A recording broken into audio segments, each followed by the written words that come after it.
mes supplications, car il a penché son oreille vers moi et je l'invoquerai toute ma vie.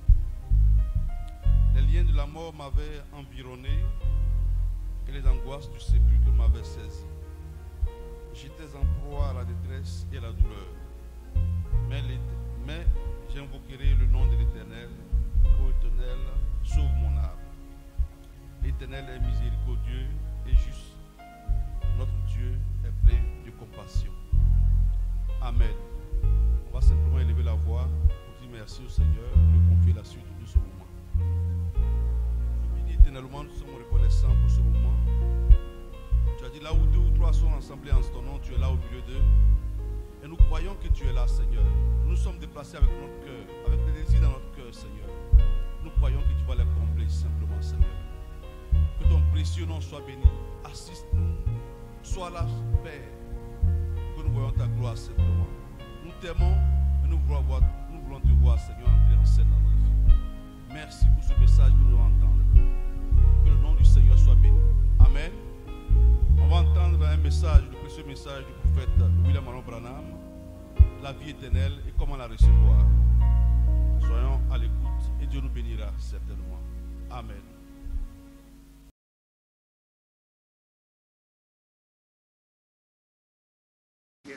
Ici ce soir, pour entendre ces témoignages et les différentes expressions d'action de grâce à Dieu pour ce qu'il a été pour eux durant cette année écoulée.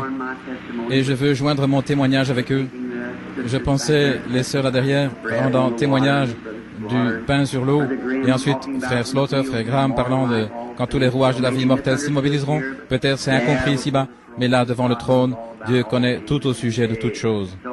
Ainsi, nous sommes simplement ici ce soir, comme on dirait, je ne crois pas au fait de tourner une nouvelle page ou quelque chose comme ça, et puis vous la tournez en arrière le jour suivant. Mais si nous venons pour nous donner à Dieu, pour l'adorer et le remercier pour ce qu'il a été pour nous et lui demander de continuer d'être avec nous, c'est tout ce qu'il y a de mieux. Je suis un peu fatigué ce soir. J'étais avec des gens hier soir, des invités, et je suis resté debout un peu longtemps, et aujourd'hui nous étions sortis pratiquement toute la journée. Et donc, je me sens un petit peu fatigué et je ne resterai pas très longtemps debout ici. Mais je veux donner la chair ensuite à frère Funk. Il est notre orateur et ensuite frère Woods, je pense, va suivre. Et alors, ainsi donc, s'ils resteront tous, il a dit aujourd'hui que je ne devais pas dire cela ici, vous voyez, mais je l'ai fait. Ainsi, j'ai frère Funk assis là derrière, il secoue la tête.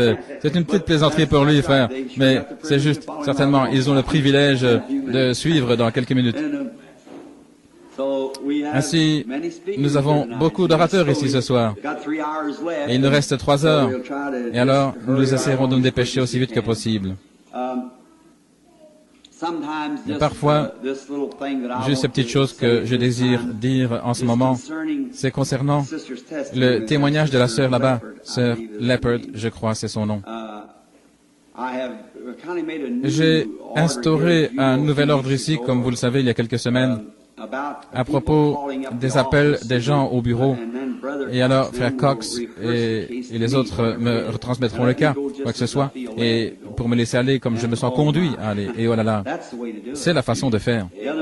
L'autre matin, en parcourant les différents appels, il y avait sœur Lake et son garçon qui avait un accident, je crois frère Cox m'en avait parlé, et on avait enlevé la rate et il était étendu là au point de mourir. Et un autre frère, avec lequel j'étais sorti dans la montagne cette année au cours d'un voyage, étendu là avec les intestins en hémorragie, peut-être un cancer, et en Californie, oh, partout, des appels de différentes personnes malades. Et j'étais sorti pour prier, je suis rentré, et ma femme m'a dit que frère Slaughter avait appelé quelque chose à propos d'une petite sœur Slaughter, à propos d'une petite fille qui était ici l'autre dimanche. Je suis entré, je me suis assis, je pensais, oh cher Dieu, j'ai tout ceci, je priais pour eux tous, et que veux-tu que je fasse? Et je continuais d'entendre au sujet d'un petit bébé. eh bien, je retournais pour voir ce que nous avions au sujet d'un petit bébé, et j'ai appelé Sœur Cox pour vérifier s'il y avait quelque chose à propos d'un petit bébé. Personne ne semblait connaître quoi que ce soit à propos d'un petit bébé. Ce n'était pas une vision, mais simplement une pression dans l'esprit d'aller vers le petit bébé, un petit bébé malade. La seule chose que je trouvais au sujet d'un bébé, c'était un bébé au Kentucky. Mais ça ne semblait pas être le cas, d'une manière ou l'autre. Et je pensais qu'une vision allait peut-être se manifester. Mais ce ne fut pas le cas. Et je suis retourné dans ma chambre pour prier. Et je pensais, qu'en est-il de ce bébé? Y a-t-il manière où je puisse penser à un bébé? Et dimanche passé ou dimanche d'avant, j'étais assis là et une petite fille est venue derrière moi me murmurer à l'oreille, « Priez pour ma petite sœur, un bébé. » C'était une petite fille leopard.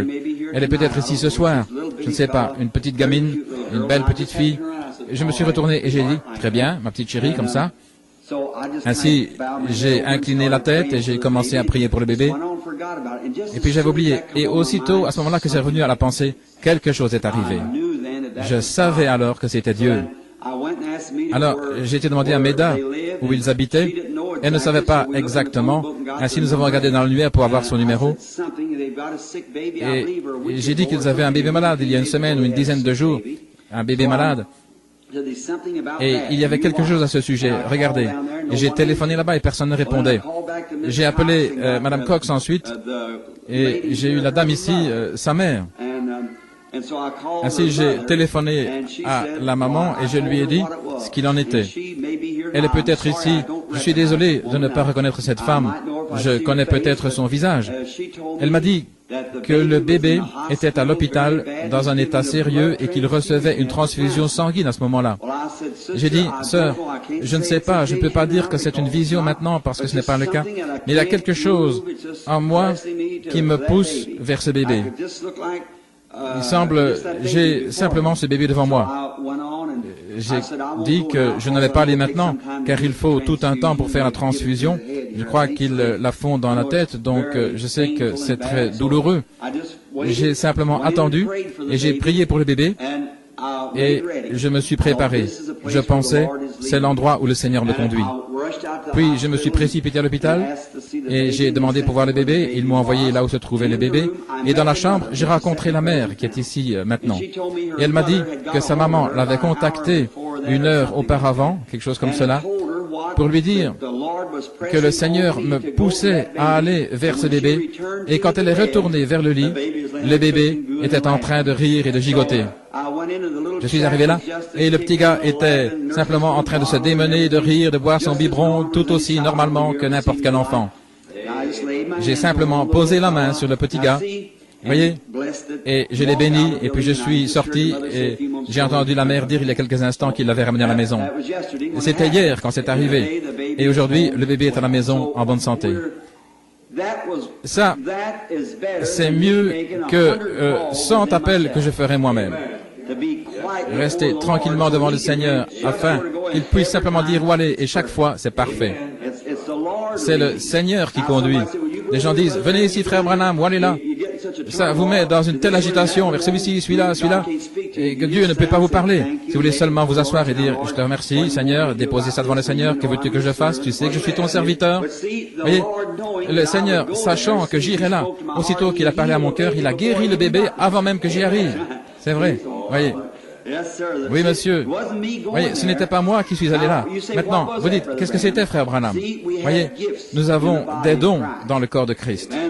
Alors, le Saint-Esprit lui-même, sachant ce que c'était, l'intercession là-bas, le Saint-Esprit me pressait vers ce bébé. Et aussitôt que j'ai prié pour le bébé, à la maison même, et je suis allé vers le bébé, car c'était pour accomplir ce qu'il a dit, le Saint-Esprit faisant des intercessions là, sur les choses que nous ne pouvons même pas comprendre. Voyez, n'est-il pas merveilleux? Je vous le dis, mes amis, ce soir, j'ai tellement de choses au sujet desquelles être reconnaissant. Je ne sais simplement pas comment commencer, et je n'essaierai même pas. Je ne sais pas, je vais simplement lire quelques paroles ici dans les Écritures et parler sur elles pendant quelques minutes, le Seigneur voulant. Mais d'abord, je désire exprimer ma gratitude à Jésus-Christ, le Fils de Dieu, qui m'a sauvé et m'a lavé dans son propre sang et m'a donné cette grande et glorieuse espérance qu'un jour je le verrai face à face. Et je ne me tiendrai pas là en condamnation parce que son sang m'a déjà racheté. Et je suis racheté ce soir par le sang du Seigneur Jésus-Christ. Et ce qu'il m'a donné, d'être concitoyen du même royaume auquel vous allez tous, et ensemble, nous sommes co-héritiers avec lui dans la gloire. Quelle chose merveilleuse! Et j'étais assis hier soir parlant à quelques personnes qui sont présentes maintenant. Et aujourd'hui, là en dessous vers Élisabeth, chez un frère où nous étions assis à table en train de dîner aujourd'hui, et nous parlions des faits fondamentaux ou de l'évangile fondamental que nous avons et quelle réalité, au-delà de toute ombre de doute. Nous n'avons pas de place du tout pour un quelconque doute. Ce tabernacle et ses gens, ses membres et les gens de Jeffersonville et des environs se tiendront au jugement. Si nous ne sommes pas sauvés, nous nous tiendrons absolument sans excuse. Il y a quelque temps, comme jeune prédicateur, quand est venu mon premier réveil, je l'avais tenu ici au coin, là où il y avait un projet de construction, dans une tente. J'ai baptisé un groupe là-bas au fleuve ce dimanche après-midi, quand l'ange du Seigneur fit sa première apparition en public, en confirmation du message que je devais annoncer. Et c'était une lumière qui est descendue du ciel qui se tenait là. Il y a peut-être dans ce tabernacle, ce soir, des gens qui étaient là et qui ont vu cette lumière. Et je commençais à l'annoncer, ainsi de suite. Et vous connaissez tous l'histoire, comment elle s'est déroulée. Et les gens pouvaient s'en éloigner en disant parfois, c'est de l'imagination, quitter la réunion. Ou des gens pouvaient le voir, ils s'en allaient en disant, j'ai vu cela. Et les autres disaient, eh bien moi je ne l'ai pas vu. Bien sûr, naturellement, Dieu laisse voir qui il veut. Quand les mages suivaient l'étoile, il n'y avait pas un point dans l'histoire ou l'observatoire ou rien. On observait même l'heure par les étoiles, mais personne n'avait vu cette étoile sauf les mages. Vous voyez, c'est vrai, parce qu'ils s'y attendaient. Ils attendaient de la voir, et elle les guida jusqu'au Christ. Et pourtant, elle est passée au-dessus de chaque observatoire, tandis que les gens regardaient dans les cieux pour dire les heures et ainsi de suite. Mais personne ne vit cela sauf les mages, car c'était destiné pour eux de le voir. Et si Dieu vous destine à voir quelque chose, vous le verrez. Élie se tenait là à Dothan à l'époque, et il regardait, les serviteurs regardaient, ils disaient, oh regarde, les Assyriens avaient leur camp tout autour, et il a dit, il y en a plus avec nous qu'il y en a avec eux. Il regarda autour, il ne pouvait rien voir, il n'y avait que Élie qui était debout là. Alors il dit, oh ouvre les yeux de ce jeune homme, Seigneur. Et alors avec les mêmes yeux, quand il ouvrit les yeux, autour de ce prophète se tenaient des chariots de feu et des chevaux de feu. Vous voyez, c'est quelque part, et nous savons que sa présence est avec ses enfants qui croient. Je parlais, ma femme était assise dans la chambre et nous parlions de cette même lumière où cela est venu et où on a pris sa photo. Et simplement en se référant ce soir à ce phénomène, je crois qu'au moins 1, 2 ou 3 personnes, je pense, se trouvent maintenant dans le bâtiment. David là derrière, frère Woods et sœur Woods, étaient à Houston, au Texas, quand Dieu a permis qu'elle soit prise. Maintenant, si vous leviez et que vous regardiez à cet ange en train de tournoyer, il y a beaucoup d'entre vous qui n'ont jamais vu cela. Voyez, cette lumière, une colonne de feu qui conduisit les enfants d'Israël, qui vint dans les prisons avec Pierre et le délivra de la prison, ce même ange du Seigneur. Et la voici, après toutes ces centaines, oui, des milliers d'années, elle est encore ici avec nous maintenant. Voyez, on a pris sa photo, se tenant là où j'étais. Non pas pour moi, mais pour l'Église, pour le corps des croyants, voyez-vous, c'est pour tout le monde. Maintenant, remarquez. Je crois que c'était réellement une colonne de feu qui a conduit les enfants d'Israël. Une colonne de feu. Et je crois réellement que cette lumière est venue dans la prison où Pierre se trouvait. Ne croyez-vous pas ce témoignage? Je le crois de tout mon cœur. Plus que je crois que mon nom est William Branham. Je crois cela, voyez. Je crois cette histoire. Mais cependant, nous avons une preuve plus stricte et fondamentale que cela.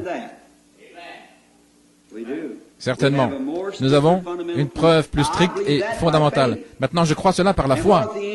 Et qu'en est-il si l'ange du Seigneur se tenait ici maintenant en train de tournoyer et que chacun de vos yeux était visualisé pour voir cela? Ce serait bien. Mais regardez la photo est de loin une preuve plus importante que la regarder avec vos yeux, n'est-ce pas vrai? Parce que vous pourriez avoir une illusion d'optique, mais cette caméra ne prendra pas une illusion d'optique. C'est pas possible parce que c'est un appareil photo et il prendra l'image réelle, ça doit être là pour frapper l'objectif. Voyez, vous pouvez avoir des illusions d'optique et des choses qui paraissent vraisemblables alors que ce n'est pas le cas. Voyez, mais lorsque l'image, et ça pourrait être de la psychologie, vous pourriez dire, vous voyez ça là, et vous continuez à dire, oui, je crois, et croire tellement jusqu'à ce que vous pensiez réellement le voir alors que ce n'est pas le cas. Voyez, c'est vrai. Et ça, c'est de la psychologie. Mais ça vous emmène dans une pression mentale telle au point où vous imaginez cela. Vous imaginez au point que ça devienne réalité. Si vous imaginez parfois que quelqu'un vous déteste, alors qu'il ne vous déteste pas, mais si vous l'imaginez, et vous continuez à penser, on ne m'aime pas, il ne m'aime pas, et la première chose, vous allez commencer à éviter cette personne qui ne vous a rien fait. Et après un temps, ça devient une telle réalité, au point où vous croyez réellement que cette personne ne vous aime pas, et il se pourrait que vous les expulsiez dehors, et qu'ils vous disent quelque chose, par exemple, votre femme, votre mari, un voisin, alors que la personne est absolument innocente de tout mal. C'est parce que vous avez simplement imaginé cela au point où ça est devenu une réalité pour vous. Voyez-vous ce que je veux dire? Mais en réalité, lorsqu'une photo est prise, ça doit être là. Ainsi, ce soir, nous avons enduré, comme frère Graham l'a exprimé il y a un instant, de grands nombres de hauts et de bas dans l'Église. Nous avons traversé beaucoup de dangers, de labeurs, de pièges qui ont été attribués différemment, disant que nous étions médiocres, de saints comédiens, toutes sortes de noms, et ainsi de suite comme cela. Et pourtant, au milieu de tout cela, si ce tabernacle était incendié ce soir et que je mourrais, le reste de vous continuerait aussi ce soir. Notre témoignage est absolument la vérité. Il y a des millions de gens qui le savent. Et la preuve scientifique le prouve. Pas seulement notre parole, ce que nous avons dit, devant la lumière, devant l'ange, dont on a eu sa photo, cela a été témoigné.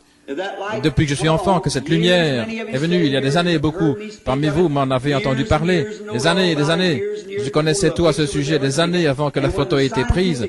Et quand le monde scientifique en a pris la photo, c'était exactement la même chose au sujet duquel nous avions témoigné. Cela montre que vous dites la vérité.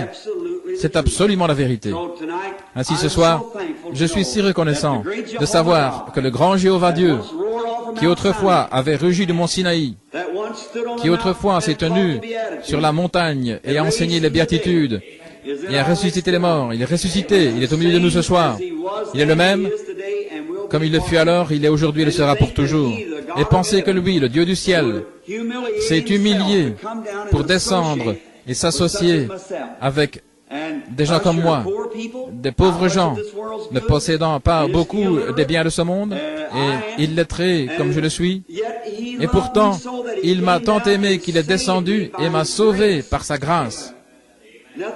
Je n'ai rien mérité ou ne pouvais rien faire, mais il m'a sauvé, parce qu'avant la fondation du monde, il m'a prédestiné à être sauvé dans sa propre préscience avant que le monde commence. Et tous les autres hommes qui sont sauvés, il a fait la même chose pour eux.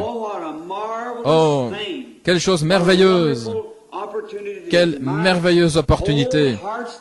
Et le désir de tout mon cœur est, pour cette année, si Dieu veut entendre ma prière, je ne puis peut-être pas être capable de rester jusqu'à minuit. J'ai deux petites filles là, qui somnolent, qui pleurnichent. Il se peut que je les conduise d'abord, premièrement.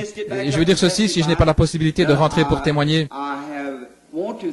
c'est que je veux remercier chacun de vous pour votre prière que vous avez faite cette année pour moi.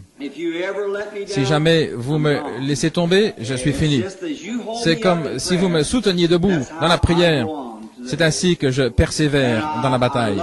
Et je vous aime, comme l'a dit un frère il y a quelques instants, de tout mon cœur. Je n'arrive pas à venir ici comme je le devrais, je n'arrive pas à voir les gens et leur rendre service comme je le désire, comme c'est le désir de mon cœur. Mais je suis juste un être humain et je suis beaucoup limité à certaines heures et certaines forces et ainsi de suite. Mais avec l'aide de Dieu, s'il m'aide, cette année, je désire que ce soit l'année la plus grande que j'ai jamais eue dans ma vie. J'ai maintenant, par la grâce de Dieu, gagné plus d'un demi-million d'âmes à Christ et j'espère cette année en faire un bon million, Dieu voulant.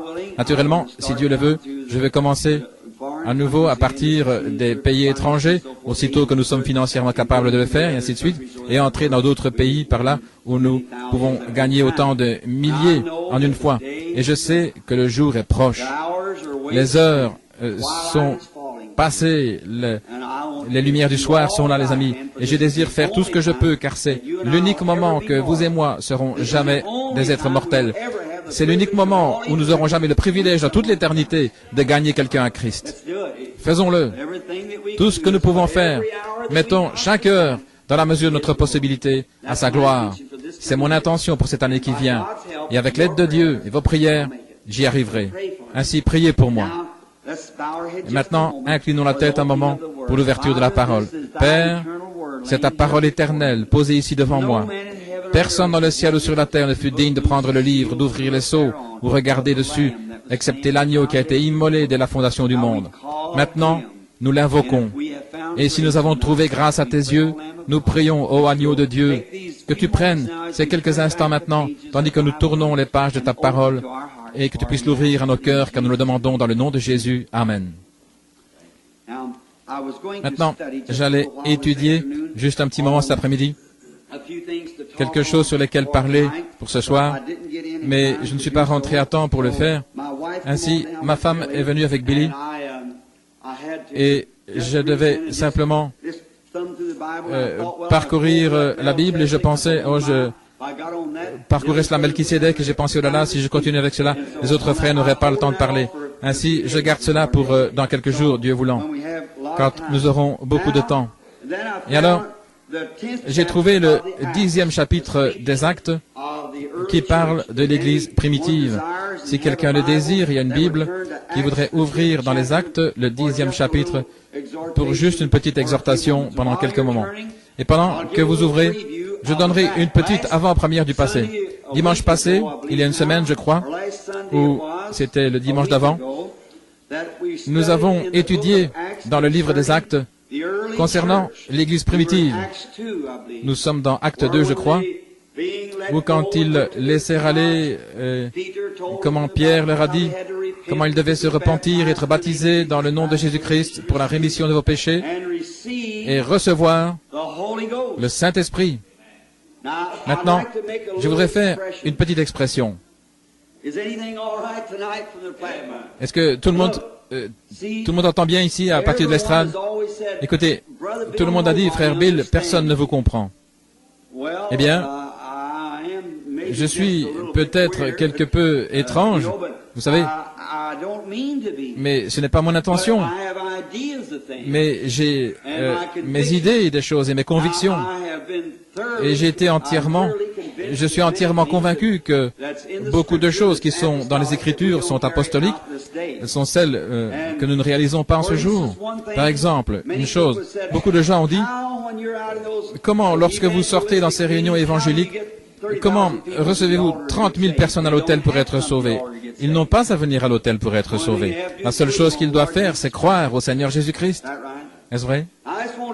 Je veux juste vous demander quelque chose, et pensez-y.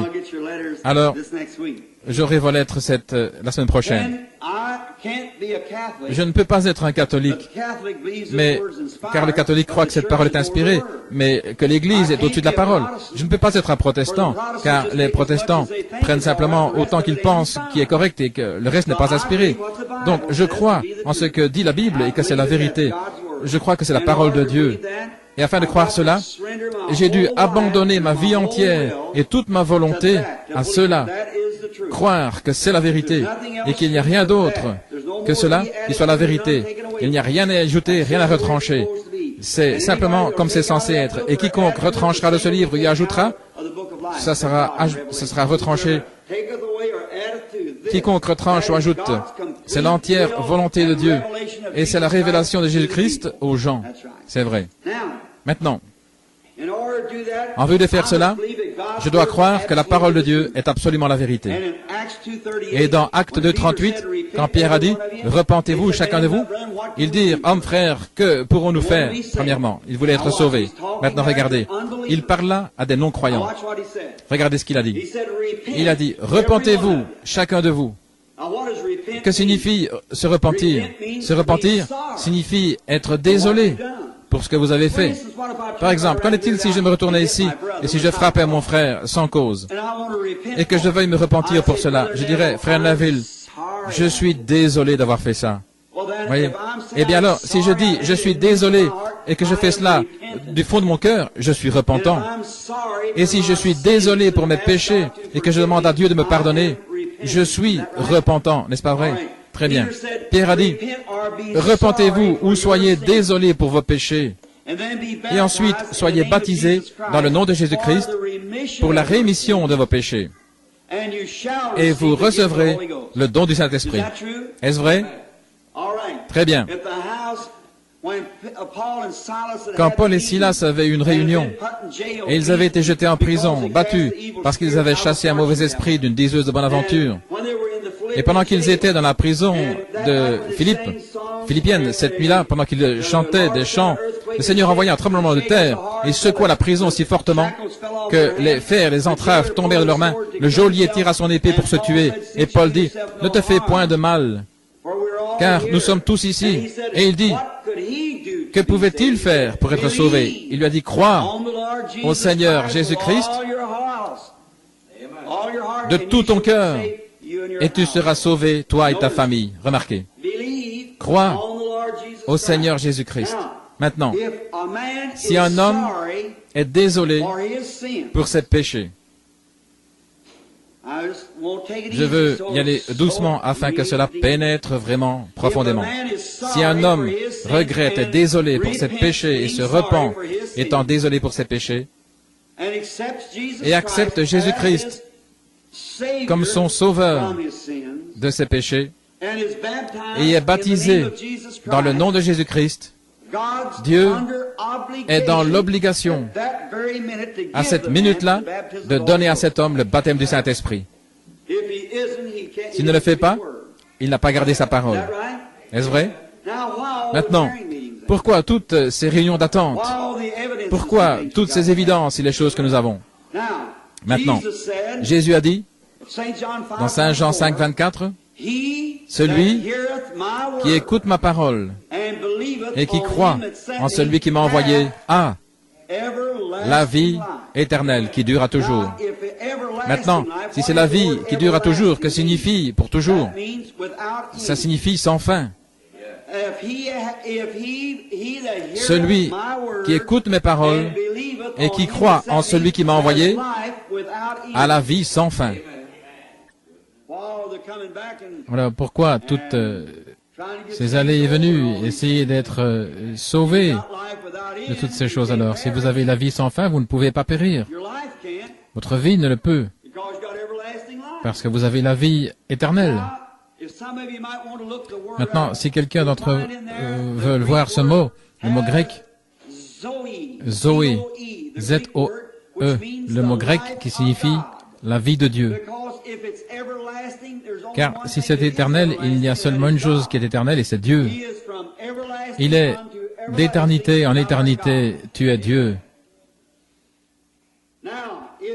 Maintenant, s'il est d'éternité en éternité, et vous a donné la vie d'éternité en éternité, alors vous aurez à devenir une partie de son être éternel. Est-ce vrai? Et si vous devenez une partie de son être éternel, cela fait de vous un fils ou une fille qui lui appartient, ce qui accomplit exactement ce que l'Écriture dit, nous sommes fils et filles de Dieu. Quand l'avez-vous reçu?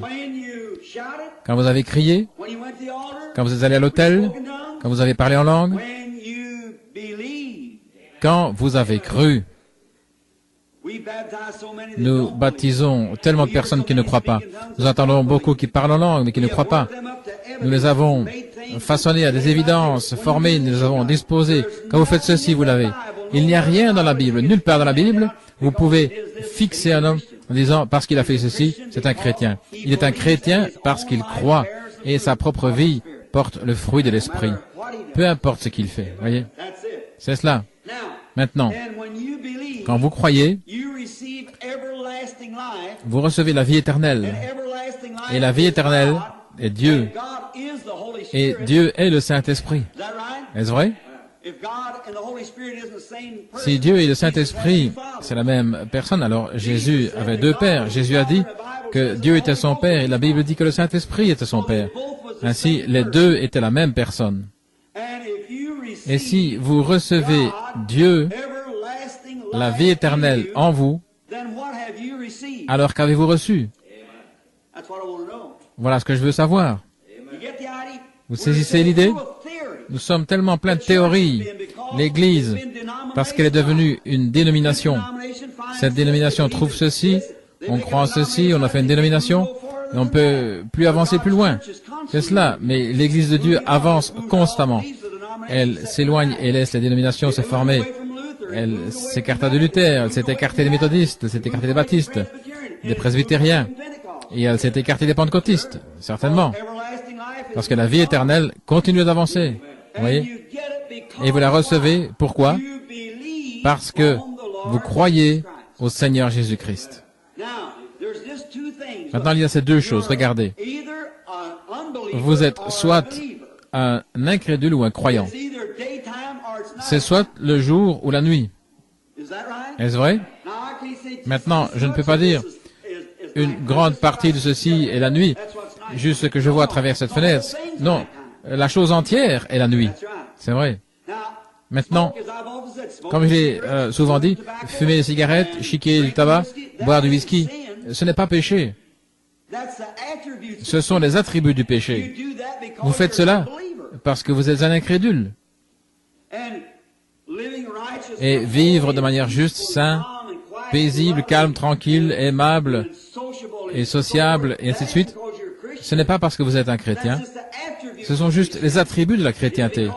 C'est à cause de ce qui est en vous qui produit cela. Et si vous imitez cela, si vous le faites parce que vous êtes censé être un chrétien, vous êtes un hypocrite. C'est vrai. Si votre vie n'est pas une vie de douceur, parce qu'en vous, il y a quelque chose qui se manifeste. Et c'est ça qui le fait, qui vous fait sentir de cette manière. Vous traverserez les épreuves, des ennuis, des hauts et des bas, et être incompris, ça n'a rien à voir avec cela. Lorsqu'Israël rétrograda et alla en Égypte, ils étaient rétrogrades, ils n'avaient jamais perdu leur alliance, ils avaient perdu la joie de leur salut. David n'a pas dit « restitue-moi mon salut », mais il a dit « rends-moi la joie de mon salut ». Son salut a dû rester le même, mais il a fait ce qu'il ne fallait pas, il a perdu la joie de son salut. Voyez-vous ce que je veux dire?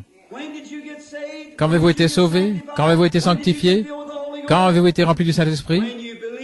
Quand vous avez cru au Seigneur Jésus-Christ. Car c'est là que vous avez reçu la vie éternelle. Mais ensuite, à partir de là, vous avez commencé à grandir. Vous avez commencé à grandir. Vous avez grandi à travers la sanctification, à travers le Saint-Esprit, à travers le parler en langue, et toutes ces choses. Mais vous avez reçu la vie quand vous avez cru. Mais vous, ce que je veux dire. Et maintenant, certains ont déjà reçu la vie, et vous essayez de les emmener à faire quelque chose alors qu'ils n'ont pas encore atteint ce niveau. Et la Pentecôte est arrivée à l'endroit où l'Église arrive maintenant à l'adoption ou au placement des fils. Maintenant, dans l'Ancien Testament, lorsqu'un fils était né dans une famille, c'était un fils parce qu'il était né dans la famille. Mon fils est mon fils. Quand il m'est né, et quand l'Église pentecôtiste donna naissance ou a trouvé ce qu'ils ont appelé la naissance, la nouvelle naissance ou l'Église du Saint-Esprit, qu'ils étaient nés dans le royaume de Dieu. Et bien maintenant, dans l'Ancien Testament, maintenant dans Éphésiens au chapitre 1er, il est dit que nous sommes prédestinés à l'adoption des fils. À l'adoption des fils. Regardez cela. L'adoption des fils. Oui, monsieur. Et un homme dans l'Ancien Testament, lorsqu'un fils lui était né dans sa maison, il était un fils lorsqu'il était né. Mais il y avait un tuteur qui élevait cet enfant jusqu'à un certain âge. Alors, si ce tuteur faisait rapport au père que cet enfant était digne, très brave et tout, alors il était adopté dans cette famille. Beaucoup d'entre vous, lecteurs de l'Ancien Testament, connaissaient l'Écriture là-dessus. Il était adopté dans la famille. Mais s'il ne l'était pas, il demeurait toujours un fils, mais il n'était pas adopté. Et donc, s'il était adopté, on l'emmenait dehors dans la rue, on lui mettait une robe, et puis une cérémonie était organisée. Et alors, la signature de ce garçon sur le chèque avait la même signification que celle de son père, exactement la même, car il était adopté dans la pleine communion de la famille. Et Dieu adopta son propre fils. Lorsqu'il a emmené avec Pierre, Jacques et Jean comme témoins, que toute parole soit établie sur la déposition de 2 ou 3 témoins, ils sont allés là-haut, et Dieu couvrit Christ d'une nuée, le Saint-Esprit couvrit Christ d'une nuée, et son vêtement brillait comme le soleil. Est-ce vrai? Et Dieu lui-même dit, « Celui-ci est mon fils bien-aimé, écoutez-le. » En d'autres mots, tout est là. Ce qu'il dit suffit. Et alors, il lui fut donné d'être égal, naturellement, c'était Dieu, mais Dieu dans la chair de Jésus-Christ, se manifestant aux gens. Et là, Dieu adopta son propre fils. Et alors, quand l'église pentecôtiste et ces gens ici, dans les derniers jours, ont commencé à voir la nouvelle naissance étant nés de nouveau, ils pensaient que ça réglait la question. Mon monsieur, vos hauts et vos bas, entrées et sorties, choses semblables, Dieu ne peut pas vous placer comme fils. Mais quand vous demeurez dans le royaume, que vous demeurez dans l'évangile, demeurez droit, l'un de ces jours, Dieu vous appellera dehors et vous mettra de côté. Il vous adoptera comme son fils devant les gens et il vous donnera quelque chose qui secouera les nations avec cela. Voyez-vous ce que je veux dire? C'est l'adoption dans la famille. Maintenant, ceux-là qui l'avaient suivi, Pierre, Jacques et Jean, nous parlons ce soir de Pierre, une grande vision, comment ces hommes ont vécu en ce jour-là. Et maintenant, d'abord, plus haut ici, au 32e verset du chapitre précédent, le 9e chapitre, et comme Pierre visitait tous les saints, il arriva aussi vers ceux de Lyde, et là il trouva un certain homme appelé Énée, couché sur un lit depuis 8 ans et paralytique. Et Pierre lui dit, Énée, Jésus-Christ te guérit, lève-toi et arrange ton lit. Et aussitôt il se leva. Remarquez cela. Voyez ce qui arriva. Et tous les habitants de Lyde et du Saron, remarquez ici, tous se convertirent au Seigneur. Parce qu'un homme qui avait la paralysie fut guéri, toute la contrée se convertit au Seigneur. Car un homme avait été guéri d'une paralysie. Et aujourd'hui, les morts sont ressuscités. Et les gens disent, c'est de la démonologie, c'est de la psychologie, de la télépathie mentale. La personne n'était pas morte pour commencer. Vous voyez la différence? C'est notre indifférence vis-à-vis de Dieu qui a déterminé ce que nous avons aujourd'hui. Nous allons recevoir le jugement divin. Le monde entier est secoué maintenant même sous l'impact des jugements qui approchent. L'un des prédicateurs prendra probablement cela dans quelques instants sur les jugements qui approchent. J'espère qu'ils vont le faire. Les jugements qui approchent. Car le monde entier est prêt, il tremble. Chaque nation tremble. Ne pensez-vous pas que la Russie ne tremble pas aussi? Les États-Unis et les îles tremblent. Qui va jeter la première bombe atomique? À ce moment-là, ça va tout détruire. Une bombe à cobalt, qu'en est-il si cela est libéré? Il ne restera plus une mouche ou un insecte sur la face de la terre.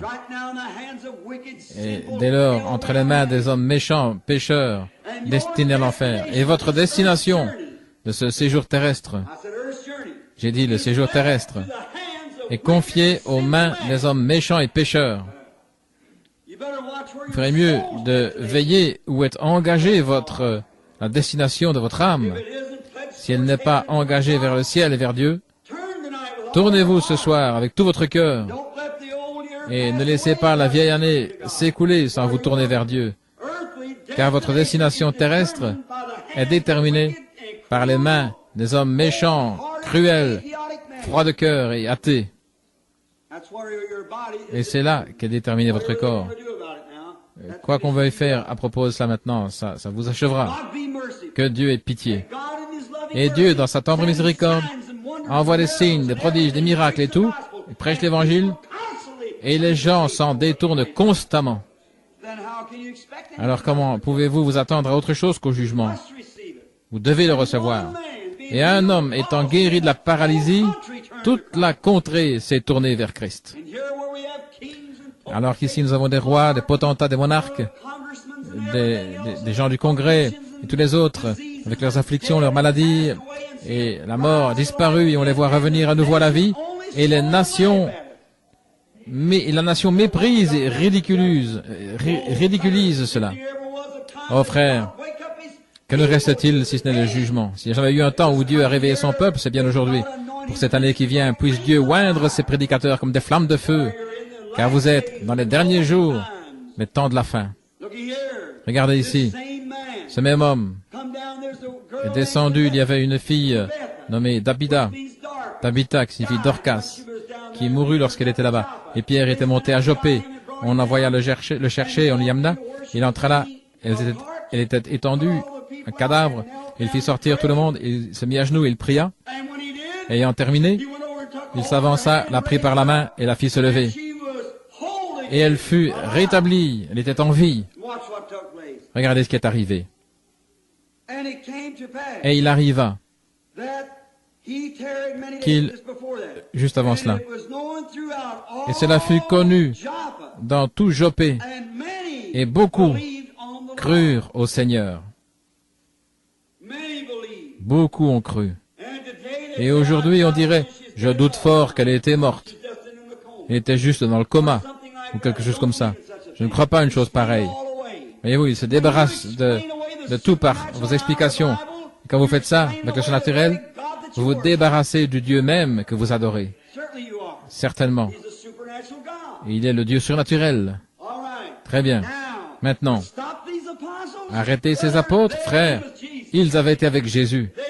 Ils ne se souciaient pas de ce que quiconque disait.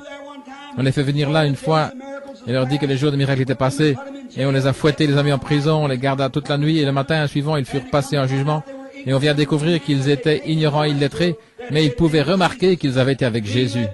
Ayant été relâchés, ils n'allèrent plus jamais consulter le séminaire.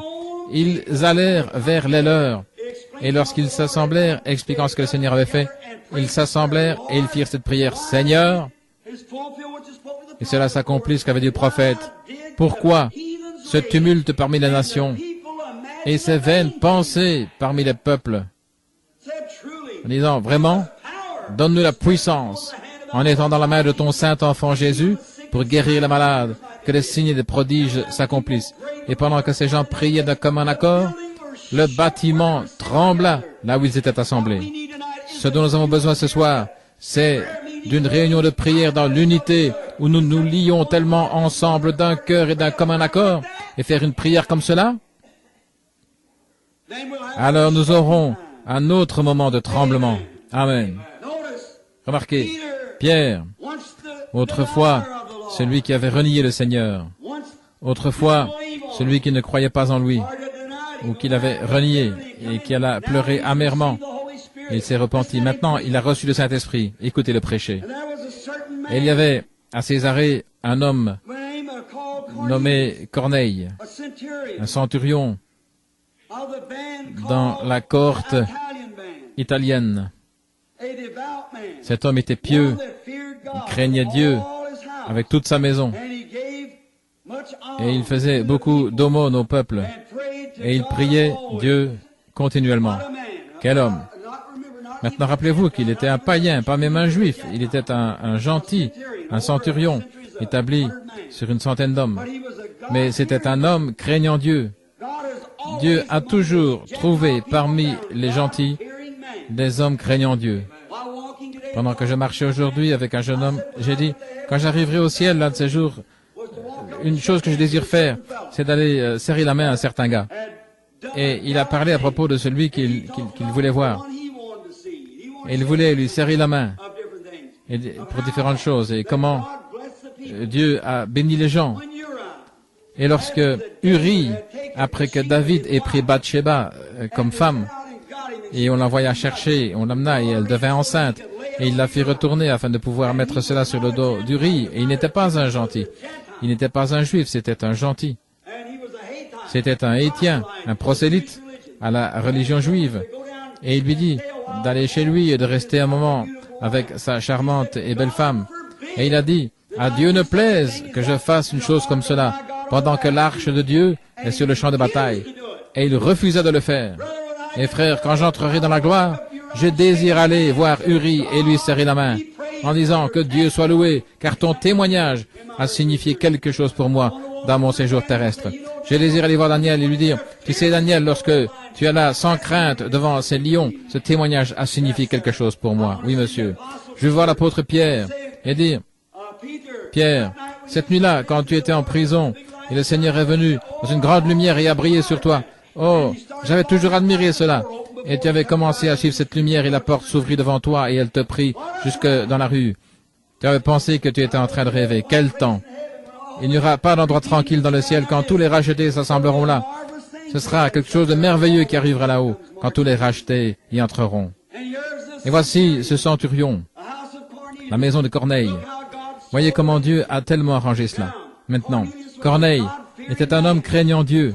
Il priait continuellement et donnait des aumônes au peuple. Vous ne ferez jamais rien qui en vale la peine que Dieu n'enregistre cela en témoignage pour vous. C'est vrai. Il priait et il donnait des aumônes au peuple. Et c'était un grand homme. Et un jour, pendant qu'il était en prière dans la maison, il vint un ange dans la prière, dans la pièce où il se trouvait. Croyez-vous dans les anges? L'ange entra dans la pièce où il se trouvait et il dit, Corneille, lève-toi et descends à Joppé et cherche un homme nommé Pierre qui habite dans la maison d'un certain Simon. Et il te dira quoi faire. Amen. Maintenant, Pierre, à ce moment-là, avait tellement voyagé qu'il eut faim. Il était environ 12 heures. Il monta sur le toit et faisait une petite sieste. Il allait faire une sieste pendant qu'il se trouvait là en attendant qu'on lui apprête le dîner. Et donc, Corneille envoya un soldat et deux fervents hommes, et ils furent conduits à Pierre. Et entre-temps, Dieu, s'il envoie quelqu'un pour vous voir, il fait tous les arrangements à l'avance pour que cette chose arrive. Il a fait les arrangements à l'hôpital, hier, pour ce bébé qui était couché là, dans une condition agonisante, en sorte qu'on n'a pas su ce qui n'allait pas. Et le Saint-Esprit a parlé dans la pièce, a fait des arrangements à l'hôpital pour la guérison de l'enfant, avant même que je n'y arrive. Alléluia.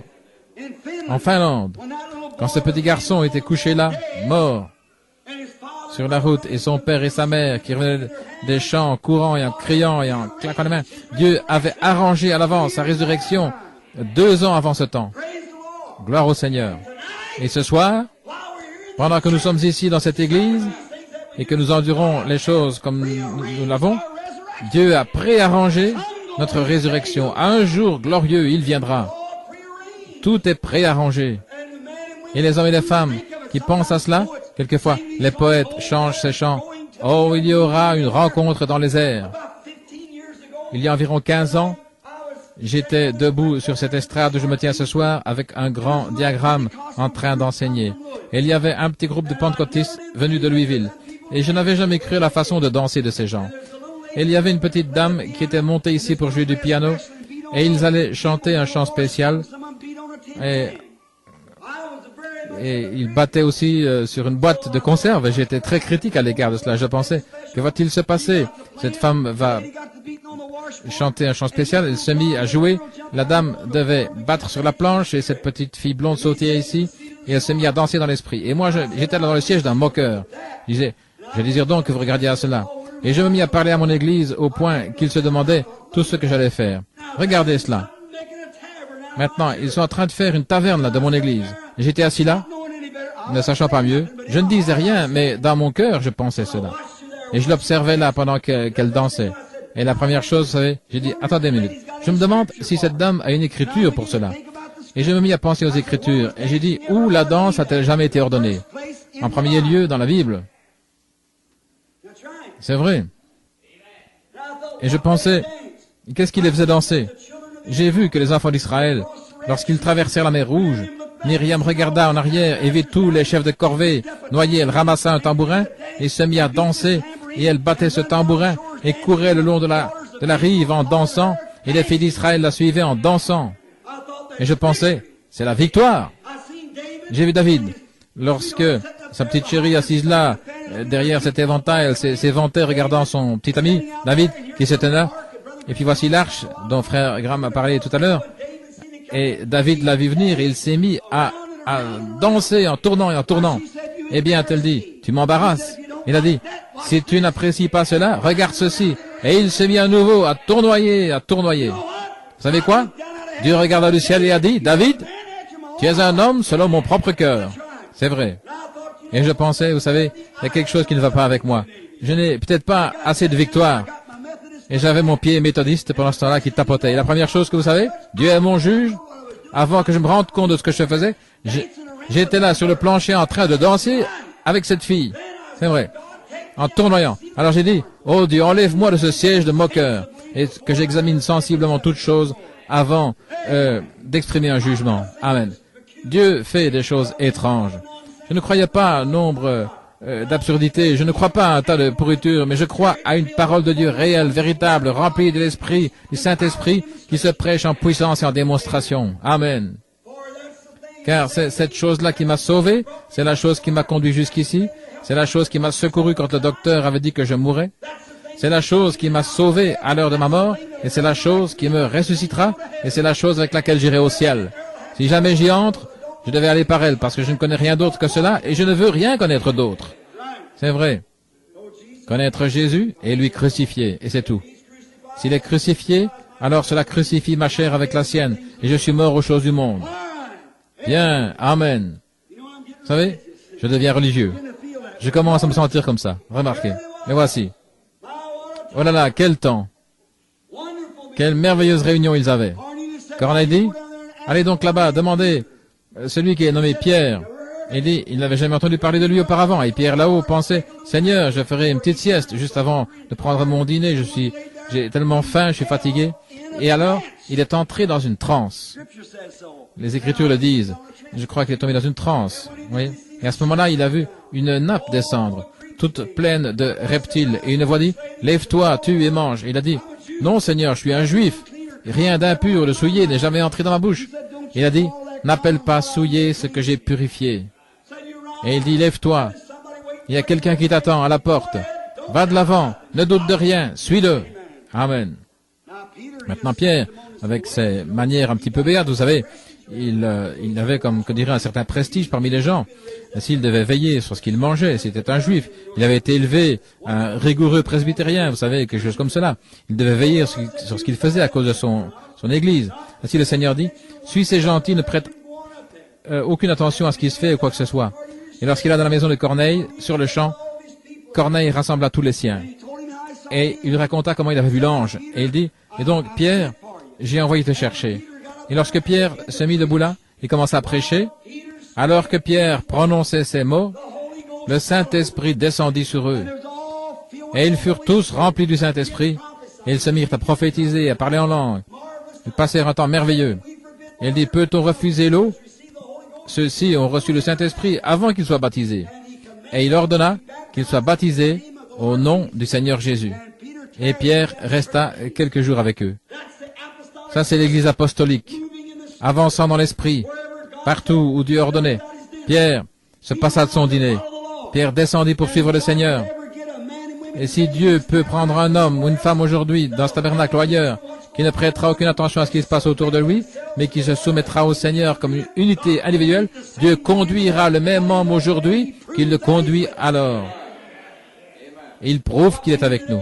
Ce dont nous avons besoin aujourd'hui, c'est une vie humble et soumise. Soumettez-vous, ne vous rétractez pas, ne faites rien, que vous dirigez droit avec le Saint-Esprit. Ce que l'Esprit dit de faire, faites-le rapidement. Ne dites pas, eh bien, j'attendrai pour découvrir ce qu'est ceci et cela. Ce que le Saint-Esprit dit de faire, allez le faire. Et si je n'étais pas allé en Finlande quand le Saint-Esprit m'a appelé là? Et si je n'étais pas allé à l'hôpital hier, où ce petit bébé était là, agonisant? Si je n'étais pas allé? L'obéissance vaut mieux que le sacrifice. Faites ce que le Saint-Esprit dit de faire. Ce dont nous avons besoin ce soir, c'est de nous libérer de toutes nos vieilles petites idées étreignantes et laisser le Saint-Esprit vous être enseigné. Si vous savez ce qui est bien et ce qui est mal, mais ce que vous avez besoin ce soir, c'est d'un gros paquet d'amour de Dieu déversé dans votre cœur, toutes les différences étant enlevées, enterrez cela avec la vieille année, tandis qu'elle s'écoule, et commençons une nouvelle vie, un nouveau commencement. Si vous êtes déjà né dans le royaume de Dieu, vous avez déjà reçu le Saint-Esprit en vous. La seule chose que vous avez à faire, c'est de vous libérer de ces choses du monde qui vous retiennent. Dites, rejetons tout fardeau et le péché qui nous enveloppe si facilement, et courons avec patience la vie, la course qui est placée devant nous. Hébreux, 12e chapitre. Rejetez les fardeaux. Pourriez-vous imaginer les mages venant voir Jésus? Je prendrai juste un petit drame pour un moment. Je peux voir trois mages. Disons qu'ils étaient trois.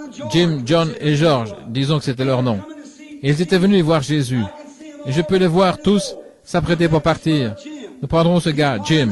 C'est un homme. Tout à fait. Il court vers sa femme et lui dit, « Ma femme, tu sais quoi? J'ai vu l'étoile, donc je dois m'en aller. » Et ainsi, il alla faire ses bagages pour s'en aller. C'est ce qui ne va pas avec les gens aujourd'hui. Ils essayent de faire leurs bagages pour devenir chrétiens. S'il y a quelque chose dont vous avez besoin, c'est de défaire les paquets pour devenir un chrétien. Il y a trop de choses qui sont accrochées. Comment dit-il maintenant, tu sais quoi? Je ne pourrai pas avancer à moins que je prenne ma table de jeu. Ainsi, il accroche ça sur le chameau. Tu sais, les autres garçons n'apprécieraient pas que j'aille si je n'ai pas avec moi ma table de jeu. Et toutes ces autres vieilles petites choses qui vous retiennent. Vous avez une petite boîte d'égoïsme que vous avez accrochée aussi. Et vous devez accrocher un peu de commérage, un peu de médisance, un peu de ceci. Et vous accrochez tout ça sur le chameau. La première chose que vous voyez, il bondit, le vieux chameau, il dit, « Allons, allons-y !» Et le vieux chameau peut à peine bouger, tellement écrasé qu'il devient presque bancal. Et vous tracassez, vous plaignez toujours de votre église que vous fréquentez, peut-être que c'est parce que vous êtes si chargé qu'elle ne peut marcher. Voilà le problème. Vous avez besoin de vous décharger, nettoyer, purifier, vous mettre en ordre. Amen. Qu'est-ce qui ne va pas avec moi? Remarquez. Voilà ce qu'il y a. Je peux voir les autres aller, avancer. Et la première chose que vous savez, il descendit et regarda à nouveau cette étoile. Et la première chose, il se mit à jeter les tables d'un côté et les colis de l'autre. Il a dit, « Où vas-tu, John ?» Et il dit, « Je rejette tout fardeau qui m'enveloppe si facilement, afin que je cours cette course avec patience. Car étroite est la porte et resserré le chemin, et il y en a peu qui les trouvent. Il y a uniquement de la place que pour vous et Jésus, personne ne peut y aller. Amen. Personne d'autre ne peut passer. » Je peux l'entendre dire, « Eh bien, tu oublies ta boussole. » Je n'ai pas besoin de boussole. Tu oublies ton diplôme de séminaire. Tu oublies tes services de baccalauréat et toutes ces choses que tu accroches. Et il dit, écoute, je n'ai plus besoin de boussole. Comment veux-tu aller alors? Il montra du doigt l'étoile et il dit, je suis la voie que Dieu a pourvue. Dieu a pourvu que je suive l'étoile. Elle m'emmènera à Christ. Et la nuit, nous n'avons pas besoin de grandes, longues instructions et tout ceci. Nous voulons suivre la voie pourvue par Dieu. Et la voie pourvue par Dieu pour aujourd'hui est le baptême du Saint-Esprit. Et tous ceux qui sont conduits par le Saint-Esprit sont fils de Dieu. Cela vous mènera à votre destination. Mettez de côté les fardeaux. Mettez de côté toute autre chose. Retournons au jour apostolique. Notre fondement est sûr. Dieu a pourvu pour nous par des signes, des prodiges, des photos et le reste. Il a prouvé qu'il est avec nous. Et autour du monde, ce glorieux, puissant évangile a balayé 1 500 000, les a envoyés dans le royaume de Dieu l'année passée. L'église pentecôtiste a eu plus de succès que toute autre église qu'il y a dans le monde l'année passée. Au nombre de conversions, 1 500 000 enregistrés. Alléluia. Qu'est-ce qui se passe? C'est la plus puissante chose qu'il y ait sur la terre aujourd'hui. Mais le diable les a et a causé une interruption dans le petit groupe-ci, ce petit groupe-là. Ils font des histoires les uns avec les autres. Si jamais ils peuvent oublier leur égoïsme et leurs différences et se joindre ensemble, leurs mains, leur cœur, comme un seul, le millénium s'instaurerait. C'est de cela que nous avons besoin ce soir. Nous unir. C'est ce que le Branham Tabernacle a besoin de faire. C'est ce que toutes les églises ont besoin de faire. C'est de s'unir dans une fraternité, comme un individu en Christ Jésus, un bébé nouveau-né, et marcher dans ce sentier étroit et resserré, regardant à l'auteur et le consommateur de notre foi, Jésus-Christ. Regardez ici, je ne dis pas ceci pour élever notre tabernacle et ses doctrines, mais je dis ceci, mes amis, allez voir dans le monde où vous voulez. Et nous disons ceci, pas en nous vantant, mais regardez ce que Dieu Tout-Puissant a fait pour cette petite église. Regardez en arrière et voyez, si vous voulez, juste à partir de cette église ici, est parti ce grand réveil qui a balayé le monde entier. C'est vrai. Regardez et voyez si ce n'est pas ainsi. Dieu est avec nous. Dans son amour et sa miséricorde, voyez comment il nous guérit quand nous sommes malades. Regardez les cas de cancer, aveugles, sourds, muets et le reste qu'il guérit parmi nous partout. Ensuite, il nous a tant aimés pour descendre et donner une preuve scientifique pour mettre son approbation sur l'Église. Il s'est laissé photographier avec nous. Amen. Où les critiques auront à fermer leur bouche et se retiendront pour dire, nous ne pouvons rien dire de cela. Amen. Je suis si content ce soir que je sois l'un d'entre eux. Je suis si content d'être un chrétien. Je suis si content de vivre ici parmi des gens qui croient dans ce grand mouvement. Je m'attends qu'il y ait des petites différences. Nous sommes des humains. Mais en principe, nous sommes un. Et nous tenons ensemble comme une unité en Jésus-Christ. Dieu nous a bénis et donné toutes ces merveilleuses choses. Pensez-y. Comment je n'aurais pas pu être ici moi-même ce soir si ce n'avait été le Seigneur, lorsque le meilleur des docteurs avait dit que je ne pouvais pas y arriver. Mais le docteur en chef est descendu et a dit, tout est entre mes mains et tu y arriveras.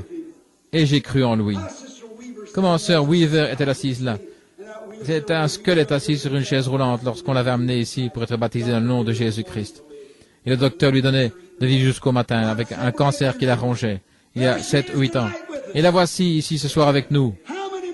Combien plus pourrais-je citer ceux qui sont entrés ici par ces portes, qui étaient estropiés, affligés, malades, boiteux, paralytiques et le reste, et qui ont été guéris, juste par cette petite porte ici, comme témoins de la résurrection du Seigneur Jésus-Christ. Que devrions-nous être? Que devrait être ce Branham Tabernacle? Ça devrait être un phare qui est placé dans l'un des endroits les plus sombres du monde, Jeffersonville. Si jamais il y avait un endroit qui avait besoin de l'Évangile, c'est bien Jeffersonville. C'est vrai. Mais que peut-il sortir de bon de Nazareth? Il a dit, viens et vois. C'est vrai. Des endroits les plus sombres. Nous n'avons pas besoin de lumière pendant le jour, nous avons besoin lorsqu'il fait sombre. C'est là que Dieu envoie la lumière, dans les endroits sombres. C'est très difficile. C'est facile d'aller là où tout se passe paisiblement. Mais là où c'est difficile, des endroits rudes, des endroits accidentés, dois-je être transporté au ciel sur un lit de fleurs et de facilité, pendant que les autres ont combattu pour remporter le prix à travers des mers sanglantes, pendant qu'ici les gens se coupent les cheveux en 4 avec ces différences, 140 000 païens meurent chaque jour et vont rencontrer Jésus, rencontrer un Dieu juste et honnête, sans connaître quelque chose à son sujet. 140 000 meurent chaque jour. Les païens victimes de la mort qui n'ont jamais entendu le nom de Jésus-Christ, qui meurent chaque jour. Et nous disputons à savoir si nous sommes presbytériens ou méthodistes. Quelle disgrâce, quelle honte. Nous avons besoin d'une vision. Non pas simplement regarder juste ici, mais regardez là, au bout de la route, pas ici au bout de votre nez. Si je me mets à penser aujourd'hui ceci, autre chose. Mais je vis pour l'éternité, pour quelque chose là-bas, quelque chose que Dieu a ordonné et que je dois aller rencontrer un jour. J'ai pris trop de temps. Encore 10 minutes. Avec la grâce de Dieu et l'aide de Dieu, je lui ai demandé quelque chose il y a 2 ans et je lui ai redemandé maintes fois. Pendant 15 ans et finalement il me l'a donné. Et je continuerai à frapper à sa porte et je serai en vie l'année prochaine. S'il ne me la donne pas cette année, voyez, cette chose que je lui ai demandé. C'est pour sa gloire, quelque chose que je pourrais faire pour lui là-bas. Il permettra ceci pour moi, alors je pourrai là et gagner des âmes pour lui, un peu mieux, pour être un peu plus affermi en chemin. Et je prie qu'il veuille le faire, c'est ma prière. Et mon témoignage pour vous est que si vous voulez simplement prier pour moi et m'élever devant lui dans la prière, alors je pourrai continuer. Et comment puis-je faire une chose, peu importe ce qui arriverait, si je n'avais personne pour me croire? Vous êtes autant concerné que je le suis, ou que quiconque l'est. Peu importe ce que nous faisons, que ce soit prêcher, ce que nous disons, s'il n'y a personne pour croire, alors rien ne peut être fait. C'est vrai. Tout est échec.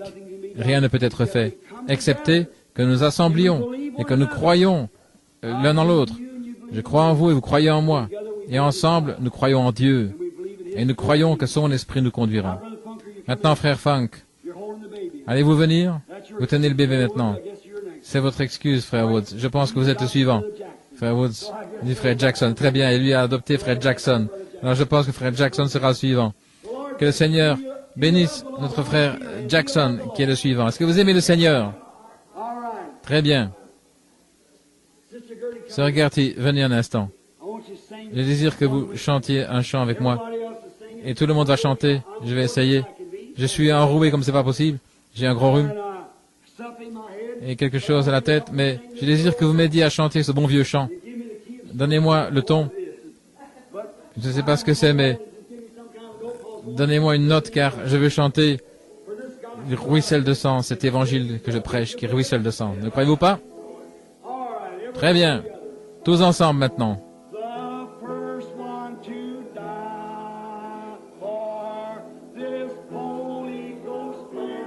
Le premier à mourir pour ce plan du Saint-Esprit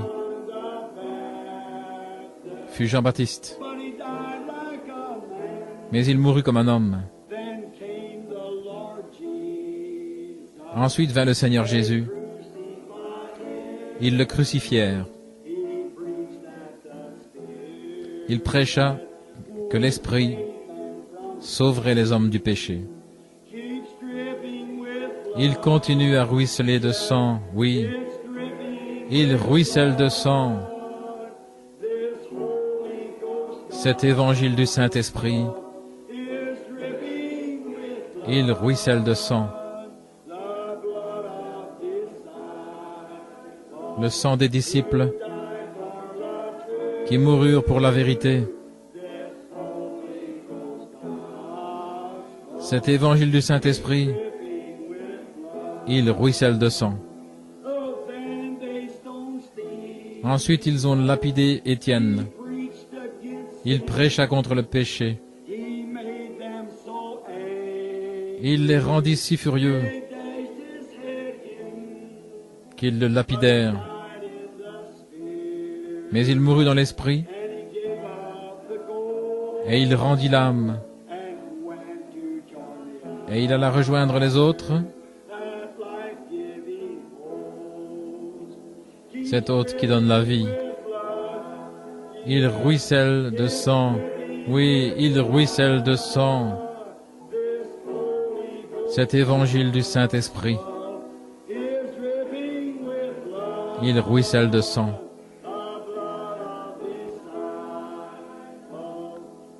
Le sang des disciples qui moururent pour la vérité.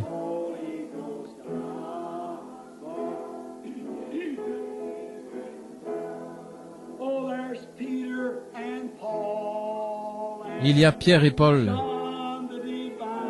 et Jean le divin. Ils donnèrent leur vie afin que cet évangile puisse briller. Ils mêlèrent leur sang, comme les prophètes d'autrefois, afin que la vraie parole de Dieu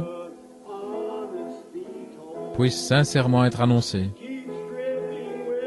Il continue à ruisseler de sang, oui, il ruisselle de sang. Cet évangile du Saint-Esprit ruisselle de sang. Le sang des disciples qui moururent pour la vérité. Cet évangile du Saint-Esprit continue à ruisseler de sang. Écoutez ceci maintenant. Il y a des âmes sous l'autel qui crient combien de temps pour que le Seigneur punisse ceux qui ont fait le mal.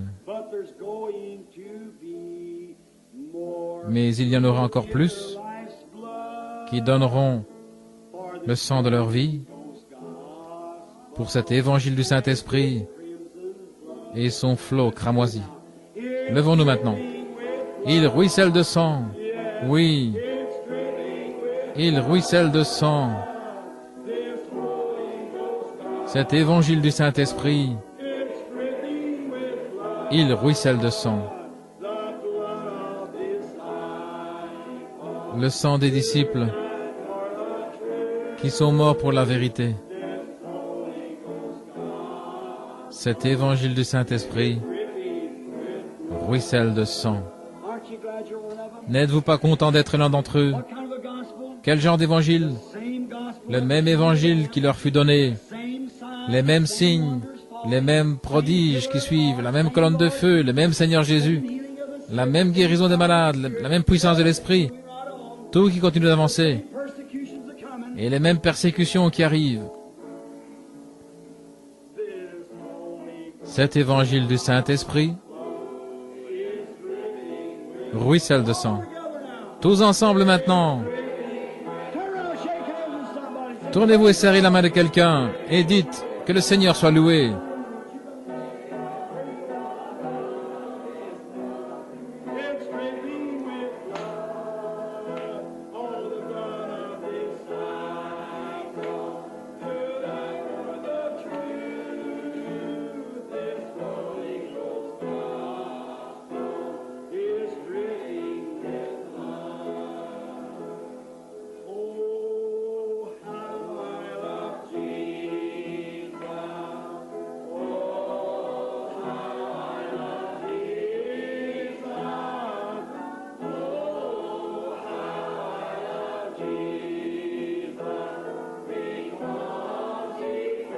Combien j'aime Jésus, parce qu'il m'a aimé le premier. Chantons un peu plus fort. Levez vos mains.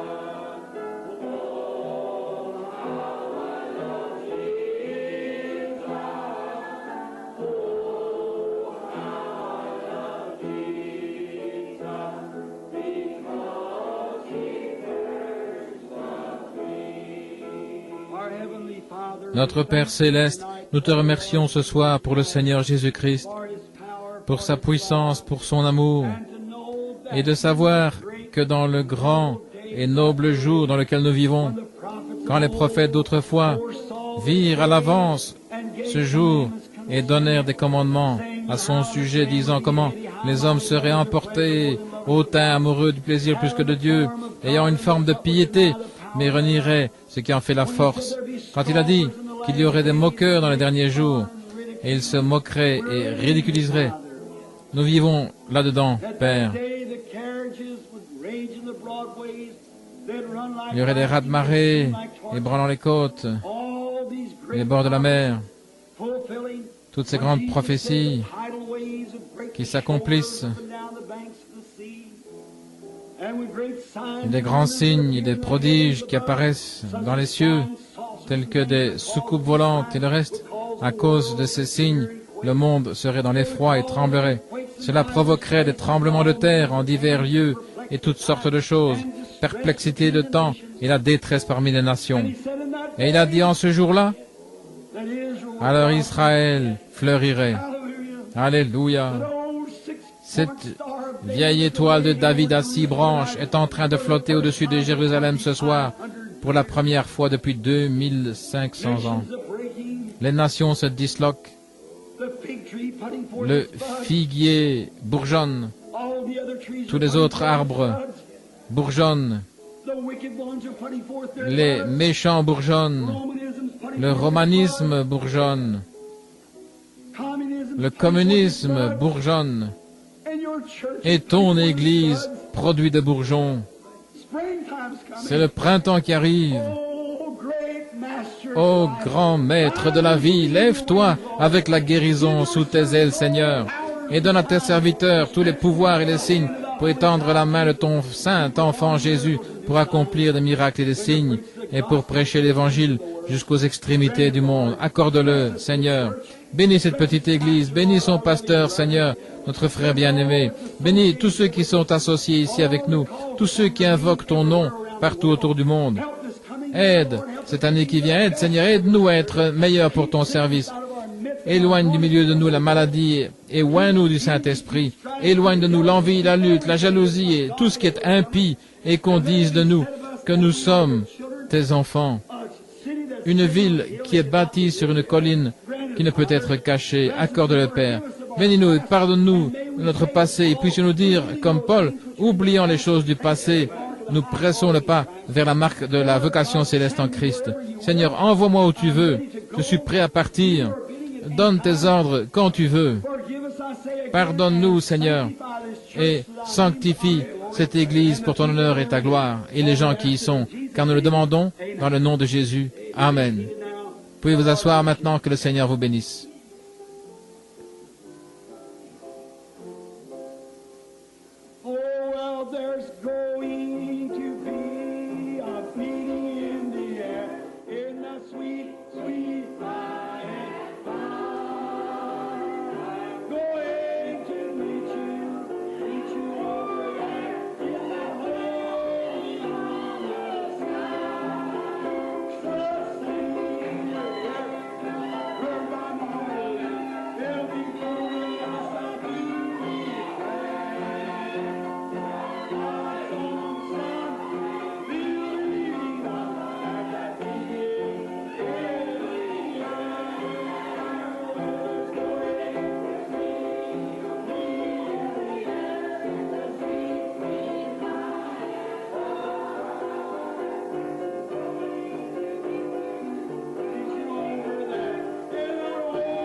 Est-ce que vous aimez ça? Voilà. Il y en a un que je veux rencontrer par-dessus tout, c'est Jésus.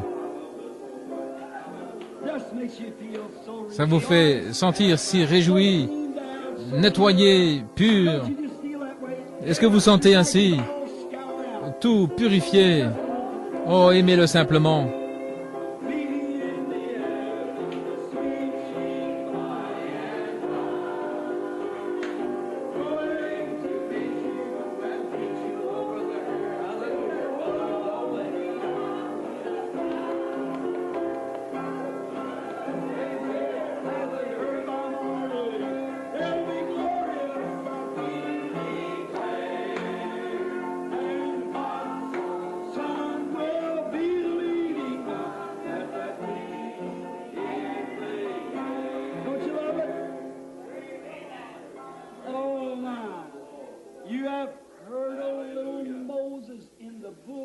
Vous avez entendu parler de Moïse dans les roseaux et de David sans crainte, avec sa fronde. L'histoire de Joseph qui avait des songes et de Daniel dans la fosse aux lions. Il y en a beaucoup d'autres dans la Bible. Et j'ai envie de les rencontrer tous, je vous le dis.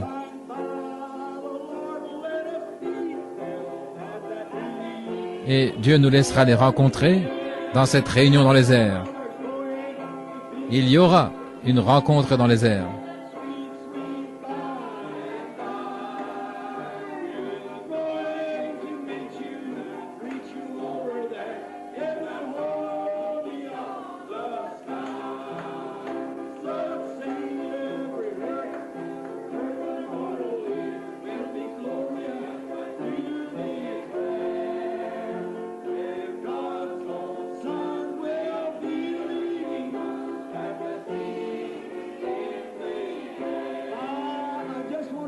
Oh, je veux simplement être là, et pas vous. Combien disent par la grâce de Dieu, je veux être là. Par la grâce de Dieu.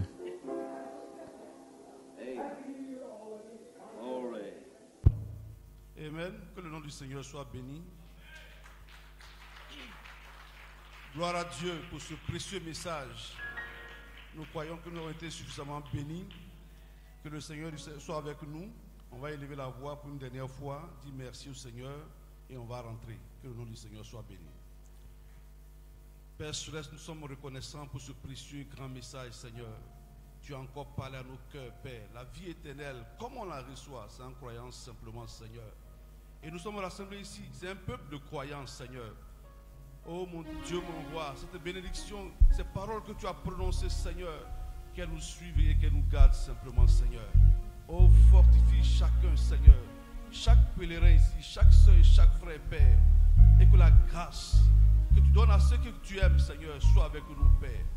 Qu'elle ne nous quitte jamais, Seigneur. Oh Dieu, ton prophète a parlé, nous avons cru, Seigneur. Tu as dit de croire simplement, pas plus que cela. Et Dieu Tout-Puissant, oh Père, toute chose va tomber, Seigneur. Ce qui n'est pas de toi, Seigneur. Donne-nous cette force d'aimer cette œuvre, oh Dieu, d'aimer de venir ici chaque fois, Seigneur, pour ta seule gloire. Merci, oh Dieu Tout-Puissant. Suis-nous partout où nous serons. Apporte-nous la grâce. Ce que nos cœurs désirent selon ton désir, Seigneur, toi-même. Bénis chacun d'entre nous, Père. Oh Dieu, veille sur nous alors que nous retournons. Que nous allions avec toi, Seigneur, l'ange de l'alliance, le Dieu béni éternellement que nous croyons. Qu'il soit avec nous partout. L'honneur, la gloire, c'est pour toi. Merci pour notre précieux pasteur qui est là-bas aux États-Unis et toute sa famille, Seigneur. Oh Dieu, puisses-tu veiller sur eux comme la prunelle de tes yeux et nous leur faire revenir ici et que nous voyons notre pasteur à nous avec joie. Merci, Seigneur. Oh Dieu Tout-Puissant, alors que nous allons partir, sois avec nous simplement, Père, et ne nous abandonne pas. Oh Dieu Tout-Puissant, comme tu l'as dit, donne-nous la joie du salut. Permets que notre joie soit totale, Seigneur. Parce que nous sommes sauvés, nous devons être en joie. L'honneur, la gloire, c'est pour toi, Seigneur. Ouais, un cœur quelque part, apporte la vie dans le cœur de chacun d'entre nous. Au nom de Jésus-Christ, nous avons prié. Amen.